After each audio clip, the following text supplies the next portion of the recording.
दोस्तों ज़रा सोचिए, 6 सितंबर 1965 की वो सुबह जब लोग फजर की अजान सुनकर बेदार हुए तो अचानक तोपों की गनगरज ने लाहौर की फिजाओं को हिला दिया।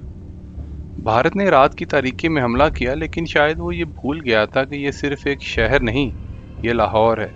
और लाहौर वालों की रगों में खून के साथ गैरत भी दौड़ती है। भारत का ख्याल था कि वो एक ही दिन में लाहौर का जिमखाना क्लब फतह करके वहाँ चाय पिएगा। मगर दोस्तों, चाय पीने के बजाय भारतीय टैंक और सिपाही पाकिस्तानी फौज के फौलादी अज़म के सामने पाश पाश हो गए।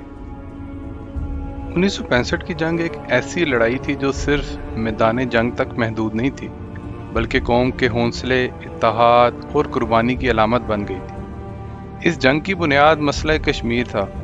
1947 के बाद कश्मीर दोनों ममालिक के दरमियान एक तनाज़ा रहा है।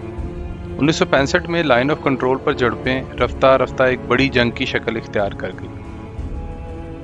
6 सितंबर 1965 को जब भारत ने सरहद पार से हमला किया तो लाहौर, सियालकोट और कश्मीर के महाज गर्म हुए, लेकिन पाकिस्तानी फौज और अवाम ने मिलकर इस जहारियत का डट के मुकाबला किया। जैसे ही जंग का आगाज हुआ, लाहौर में वाघा और बेतिया के महाज पर पाकिस्तानी फौज के जवानों ने अपने खून से ज़मीन को सुर्ख कर दिया।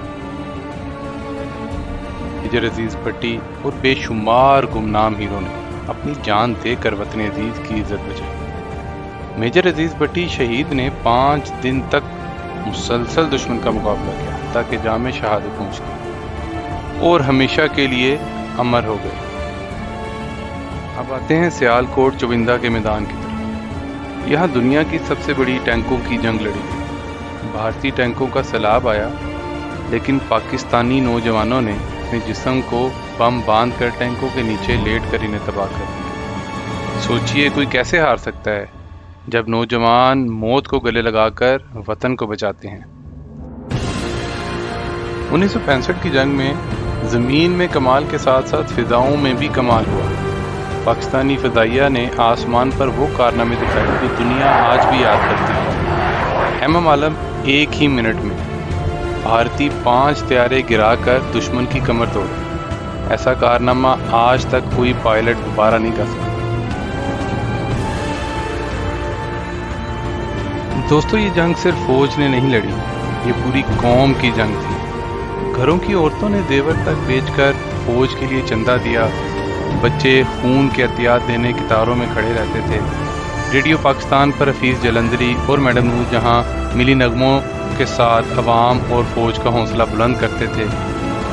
आखिर 17 दिन के बाद जब जंग इख्तिताम पर पहुंची तो भारत के सारे ख्वाब टूट चुके थे। वो लाहौर में चाय पीने नहीं आया, बल्कि शिकस्त का जख्म लेकर वापस गया।